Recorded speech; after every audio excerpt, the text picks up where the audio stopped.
Shalom, Tuhan Yesus memberkati. Renungan firman Tuhan dengan tema diciptakan kembali dalam Kristus Yesus. Saudara, dengarkan renungan ini baik-baik. Jangan saudara skip, karena di dalam renungan ini di akhirnya ada sesuatu yang sangat penting yang saudara akan dapatkan dan memberkati hidup saudara, mengubahkan hidup saudara.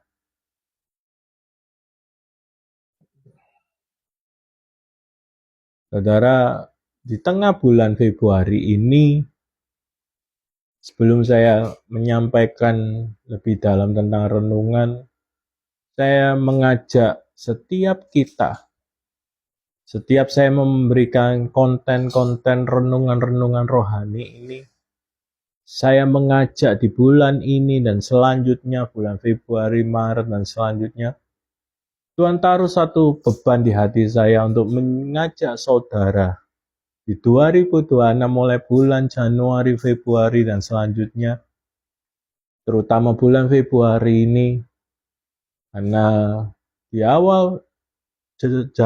akhir Januari, saya mendapatkan pernyataan Tuhan, dan di awal Februari ini terjadi, yaitu angin yang sangat besar, terjadi di mana-mana, cuaca yang ekstrim, angin yang ekstrim, hujan yang ekstrim itu akan terjadi di mana-mana, di semua tempat. Dan saya ditaruhkan beban untuk mengajak saudara, ayo sungguh-sungguh di dalam Tuhan, kembali mendekatkan diri. Saya terus mengingatkan saudara, ayo yang belum sungguh-sungguh di dalam Tuhan, sungguh-sungguh, yang belum dibaptis. Kalau hidup rohani saudara suam-suam kuku, kadang sungguh-sungguh, kadang tidak. Saya menekankan, cari Tuhan, bawa hidup rohani saudara sungguh-sungguh di dalam Tuhan. Karena musibah, bencana, dan kedatangan Kristus sudah tidak lama lagi. Tanda-tanda akhir zaman itu sudah di depan mata dan kita sudah masuk di dalamnya. Bukan lagi kita akan masuk di dalam akhir zaman, tetapi kita sudah di dalam akhir zaman. Dan saudara harus membawa hidup saudara, kerohanian saudara, untuk sungguh-sungguh di dalam Tuhan. Dan kita akan kembali kepada renungan firman Tuhan dengan tema diciptakan kembali di dalam Kristus Yesus. Kita akan baca di firman Tuhan di dalam Kejadian 1 ayat 27. Maka Allah menciptakan manusia itu menurut gambarnya. Menurut gambar Allah diciptakannya dia laki-laki dan perempuan diciptakannya lah mereka. Saudara jangan skip video ini, dengarkan sampai selesai, karena di akhir video akan sangat memberkati hidup saudara. Itu yang sangat penting. Saya akan menaruhkan poin pentingnya di akhir video. Saudara, di dalam Kejadian 1 ayat 27 ini, bahwa manusia itu diciptakan serupa segambar dengan Kristus Yesus. Apapun kita, baik kulit kita hitam, baik kulit kita putih, baik kita cantik, kita tidak cantik, kita tidak tampan, kita tampan, kita pintar, tidak pintar, semua manusia itu diciptakan serupa segambar dengan Kristus Yesus. Apapun keberadaannya, apapun kehidupan saudara, apapun yang saudara terjadi yang punya di dalam hidup saudara, itu kita harus sadari bahwa kita ini diciptakan serupa segambar dengan Kristus Yesus. Dan tetapi dengan berjalannya waktu, manusia ini tidak sadar bahwa akibat manusia jatuh di dalam dosa, manusia kehilangan kemuliaan Allah. Manusia jatuh di dalam dosa, kehilangan kemuliaan Allah, lalu ditambah lagi oleh iblis. Saudara, kalau kita baca di Yohanes 10 ayat 10, tugas iblis adalah mencuri, membunuh, dan membinasakan. Dan sedangkan Tuhan Yesus datang untuk memberikan hidup dan hidup dalam segala kelimpahan. Kita kembali bahwa tugas iblis adalah mencuri, membunuh, dan membinasakan.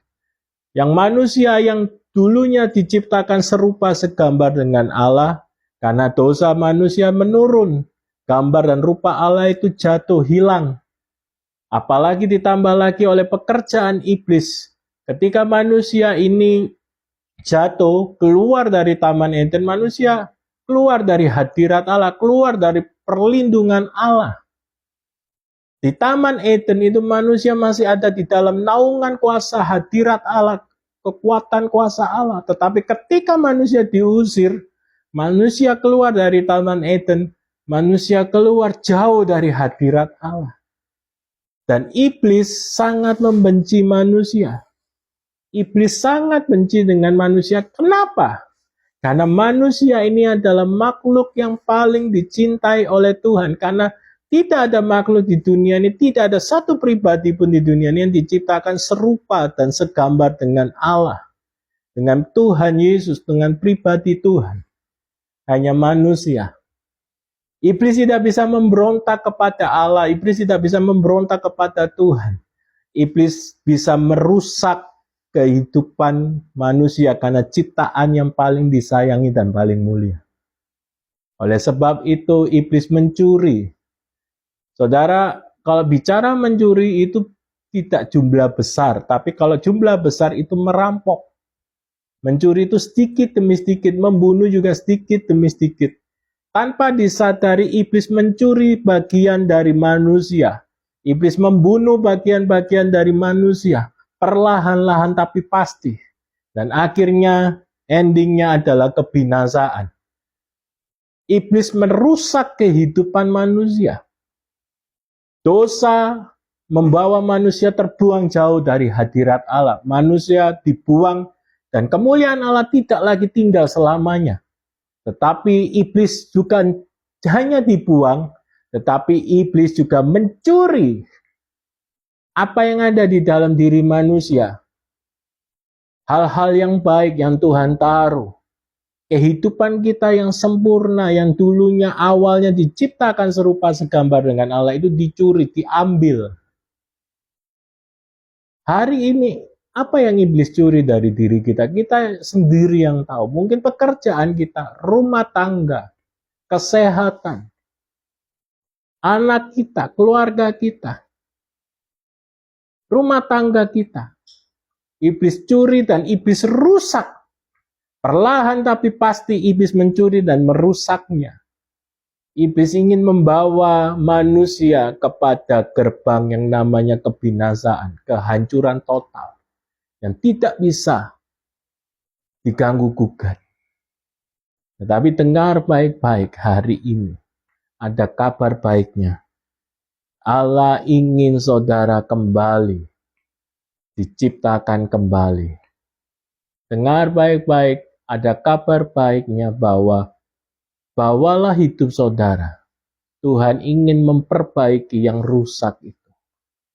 Melalui kematian Yesus di kayu salib, Allah menawarkan sebuah kehidupan yang kedua. Pengampunan, pemulihan. Pemulihan bukan hanya sekedar pemulihan, tetapi pemulihan yang di mana Allah menciptakan dan menghidupkan kembali gambar Allah yang telah rusak.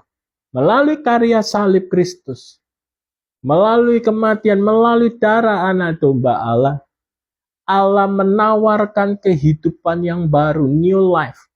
Hidup yang bagaimana?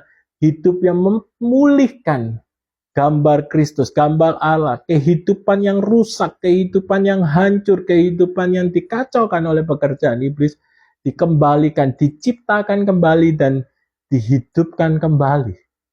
Untuk apa? Untuk menjadi serupa segambar dengan Kristus Yesus. Bagaimana caranya saudara menerima kehidupan yang ditawarkan baru? Saudara dengar baik-baik, Pak, katanya Tuhan membawa kehidupan yang baru, tetapi hidupku masih banyak masalah. Aku sudah terima Tuhan Yesus, tapi hidupku, keluargaku masih poranda, ekonomiku masih porak-poranda, kehidupanku kacau balau. Dan hari ini ada kabar baiknya. Ada beberapa hal yang Anda harus lakukan, setiap kita harus lakukan, untuk menerima kehidupan yang baru. Bukan hanya roh saudara yang dilahirkan. Apa yang rusak dalam hidupmu, itu akan Tuhan kembalikan hidup dan dipulihkan kembali. Apa yang rusak, apa yang mati, apa yang di dalam kehidupanmu yang iblis kacaukan, hancur, saudara akan dihidupkan dan diciptakan kembali. Ada kuasa yang memulihkan, ada kuasa yang menciptakan dan menghidupkan kehidupanmu yang rusak, yang mati, karena pekerjaan iblis. Hari ini ada 3 hal penting yang saudara harus lakukan supaya saudara menerima pemulihan kehidupan yang baru. Saudara dengar baik-baik, saudara mengalami bagaimana hidup saudara diciptakan dan dihidupkan kembali serupa segambar dengan Kristus Yesus. Ketika Adam pertama diciptakan. Bagaimana? Yang pertama, di Yakobus 4 ayat 8 sampai 10. Saya akan bacakan, mendekatlah kepada Allah, maka ia akan mendekat kepadamu. Tahirkanlah tanganmu, hai kamu orang yang berdosa. Sucikanlah hatimu, hai kamu yang mendua hati. Kemalanganmu berduka cita dan merataplah. Hendaklah tawamu kamu ganti dengan ratap dan sukacitamu dengan duka cita. Rendahkanlah dirimu di hadapan Tuhan dan ia akan meninggikan kamu. Yang pertama adalah mendekatlah kepada Allah, maka ia akan mendekat kepadamu. Saudara, supaya saudara bisa menerima anugerah Allah, menerima kasih karunia Allah, di mana hidup saudara yang mati, hidup saudara yang hancur, hidup saudara yang rusak, itu diciptakan dan dihidupkan kembali menjadi serupa segambar dengan Allah. Kuncinya yang pertama adalah saudara harus mendekat. Tidak ada cara lain. Saudara tidak bisa mendapatkan kehidupan baru diciptakan dan dihidupkan kembali kalau hubungan saudara dengan Tuhan jauh. Saudara menjauh dari hadirat Tuhan, menjauh dari pribadi Tuhan. Kalau saudara ingin menerima kehidupan saudara untuk diciptakan dan diperbarui, dihidupkan kembali, saudara perlu mendekat. Tidak ada kunci yang lain. Pak, saya kepingin hidup saya dipulihkan, hidup saya diperbarui, hidup saya mengalami restorasi, pemulihan dalam rumah tangga, dalam keuangan. Tapi saudara tidak mau mendekat, tidak mau cari Tuhan. Bagaimana bisa? Kunci untuk saudara bisa mengalami kehidupan yang baru, keluargamu dipulihkan, rumah tanggamu, dirimu, engkau sembuh dari sakitmu, engkau mengalami pemulihan dan dihidupkan kembali, engkau mengalami diciptakan kembali serupa segambar dengan Allah. Artinya adalah saudara berkuasa atas keadaan saudara, hidup saudara mengalami perubahan yang dahsyat. Saudara perlu mendekat. Jangan saudara menjauh dari Tuhan. Saudara mendekat kepada Tuhan. Saudara cari Tuhan. Firman Tuhan bilang ketika saudara mencari, Tuhan juga akan mencari. Mendekatlah maka aku akan mendekat. Ketika saudara memulai lebih dulu mencari Tuhan, mencari hadirat Tuhan, meluangkan waktu saudara untuk mencari perkara Tuhan, maka Tuhan akan mendekat dan dia akan menghidupkan dan menciptakan kembali di dalam diri saudara, yaitu serupa segambar dengan Kristus Yesus. Apa yang rusak, apa yang hancur karena pekerjaan iblis, karena dosa, Tuhan ciptakan kembali, Tuhan hidupkan kembali hidupmu. Rumah tanggamu yang mati karena pekerjaan iblis, karena pekerjaan kuasa gelap, karena dosa. Anak-anakmu yang dirampas oleh iblis, yang dirusak oleh iblis, akan diciptakan dan dihidupkan kembali. Maka saudara perlu mendekat. Karena ketika saudara mendekat, dia akan mendekat. Dan dia menawarkan kehidupan yang baru. Kehidupan yang diciptakan kembali segambar serupa. Bukan kehidupan yang sama. Bukan saudara hanya dilahirkan rohnya saja, tetapi tubuh jiwa roh akan diciptakan kembali. Oleh sebab itu, kenapa ketika saudara mendekat, dia akan mendekat. Dan hakikatnya Tuhan tidak mau jauh dari ciptaan yang paling mulia, ciptaan yang paling agung, yaitu manusia. Mendekat, maka Tuhan akan mendekat. Yang kedua adalah, tahirkanlah tanganmu, hai kamu orang-orang yang berdosa. Yang kedua adalah mentahirkan tangan. Berbicara mentahirkan tangan adalah menguduskan, memisahkan hidup dari dosa, dari kehidupan dunia.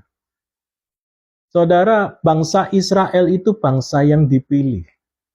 Bangsa yang langsung Tuhan pilih dan Tuhan tunjuk langsung untuk menggenapkan rencana Allah. Bangsa Israel itu bangsa yang dipisahkan, dipilih dari bangsa-bangsa yang lain. Saudara, arti menguduskan atau mentahirkan itu berbicara memisahkan diri. Jadi Tuhan ingin, ketika saudara ingin mengalami pemulihan kehidupan diri saudara, saudara harus mentahirkan hidup saudara.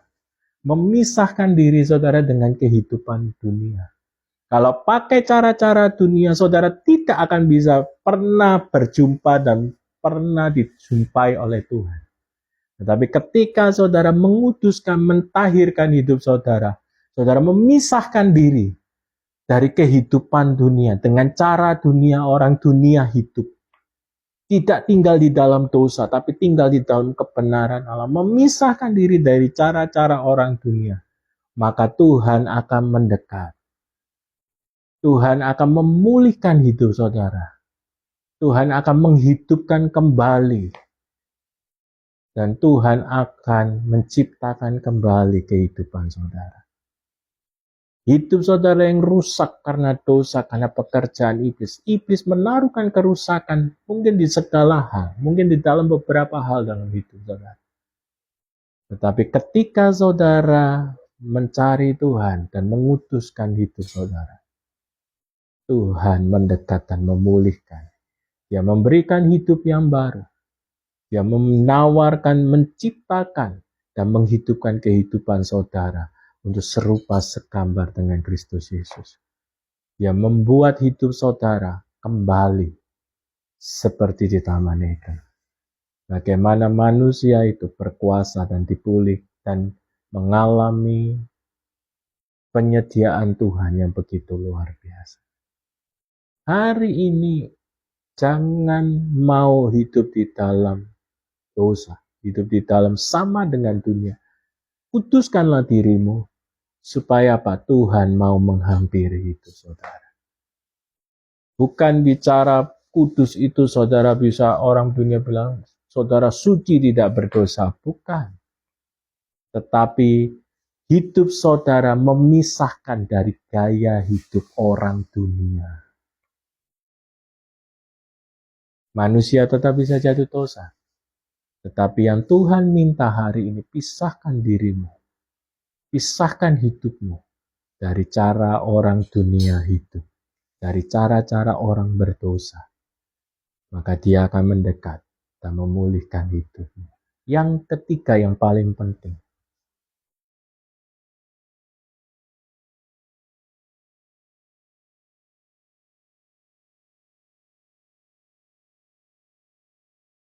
Sucikanlah hatimu, hai kamu yang mendua hati.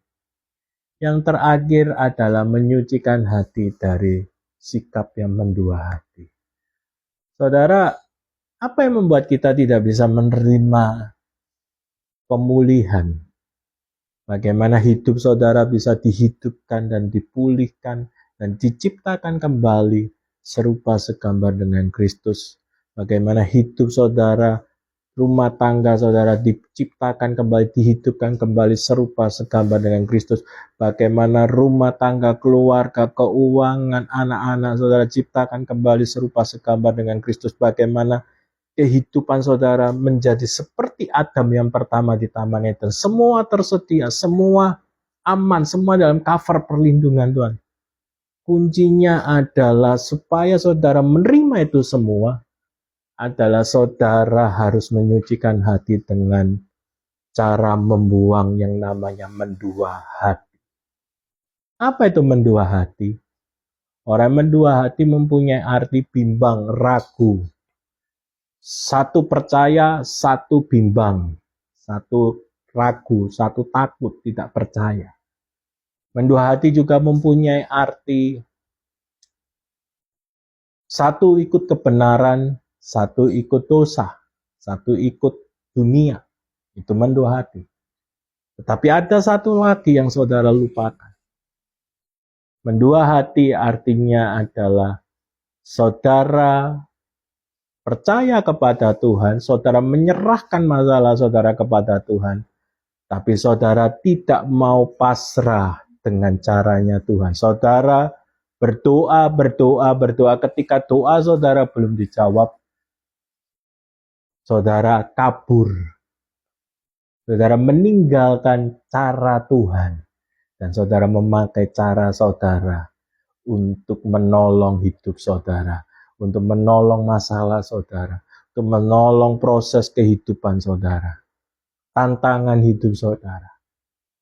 Dengar baik-baik, orang yang mendua hati, yang terakhir yang saya bilang bahwa ketika saudara ingin melihat bagaimana Tuhan memulihkan, menciptakan, dan menghidupkan kembali hidup saudara yang sudah rusak, adalah dengan cara saudara menyerahkan total, percaya bahwa kepada Tuhan 100%, dan saudara menantikan Tuhan mengerjakan dalam hidup saudara.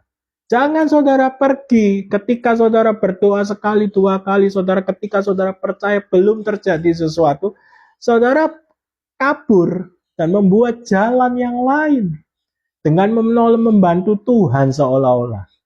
Dengar baik-baik, kerusakan yang iblis buat akan semakin besar. Saya kasih ilustrasi. Kalau saudara seorang penjahit menciptakan baju, ketika baju itu rusak atau baju itu tidak enak, bermasalah, kemana saudara harus mengembalikannya? Ya, kepada penjahit yang menciptakan baju. Sama dengan kehidupan saudara. Kalau hidup saudara rusak total karena pekerjaan iblis, karena dosa, manusia tidak bisa mengembalikannya.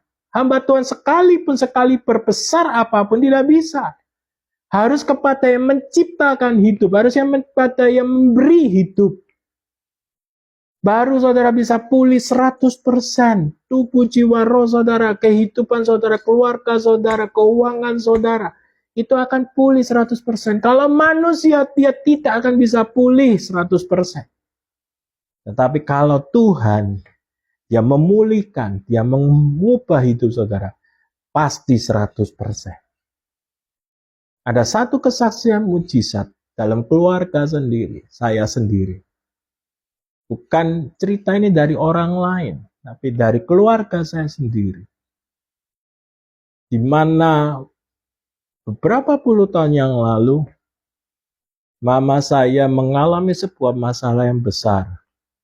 Saya punya seorang kakak perempuan, punya sakit yaitu kelainan usus. Bagaimana kakak perempuan saya ini mengalami satu penyakit yang aneh, ususnya terjadi kelainan. Jadi ususnya tidak bisa katup di dalam ususnya itu tidak bisa elastis, buka tutup dengan baik. Dan itu berlangsung lama. Dan mama saya membawa ke rumah sakit, ke dokter manapun, dokter itu bilang, ibu harus dioperasi anaknya. Dan operasi itu membutuhkan 3 kali. Dan membutuhkan waktu yang sangat lama. Tidak ada cara lain. Mama saya pergi ke beberapa dokter dan semua dokter bicara harus sama, yaitu operasi 3 kali. Lalu mama saya ambil keputusan, mama saya yang dulunya tidak sungguh-sungguh di dalam Tuhan, yang belum sungguh-sungguh di dalam Tuhan. Mama saya mendapatkan satu ilustrasi dari saudara. Ketika mama saya putus asa, ketika mama saya tidak tahu harus bagaimana, mama saya dapat ilustrasi yang seperti tadi. Seorang penjahit baju, kalau baju itu rusak tidak enak, baju itu bermasalah, baju itu akan dikembalikan kepada penjahit dan penjahit itu sanggup mengembalikan, sanggup memperbaiki. Sama dengan kehidupan kita, Tuhan menciptakan dan Tuhan sanggup memperbaiki yang rusak. Anakmu itu, saudara mama saya bilang anakmu itu tidak sakit, namun ada rencana Tuhan di dalamnya. Mama saya cari Tuhan. Mama saya sungguh-sungguh membawa masalah kelainan usus dari kakak saya perempuan ke dalam tangan Tuhan.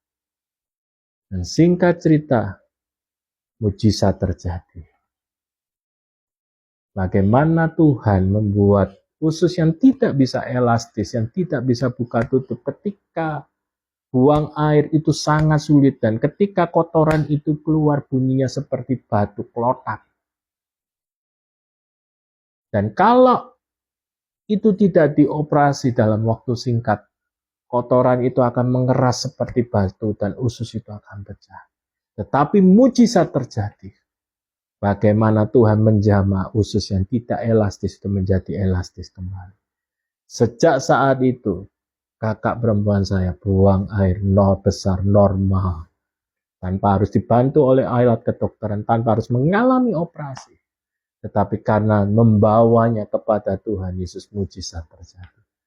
Hari ini, bawa hidupmu yang rusak. Jangan mendua hati, jangan pakai cara, kalau cara Tuhan tidak bisa, saya mau pakai cara yang lain. Tidak bisa, saudara harus ambil keputusan. Satu cara yaitu selesaikan dengan cara Tuhan. Pengalaman saya dalam pelayanan konseling dan pelayanan doa, pelayanan mendoakan orang-orang yang bermasalah. Orang yang ambil keputusan untuk memakai satu cara, yaitu caranya Tuhan. Dia tidak pakai memikirkan cara yang lain. Dia ditolong Tuhan dengan mujizat. Percayalah bahwa hidupmu, maka hidupmu akan diciptakan dan dihidupkan kembali. Serupa segambar. Pemulihan dalam hidupmu itu akan terjadi. Mujizat dalam hidupmu akan terjadi. Tuhan Yesus memberkati.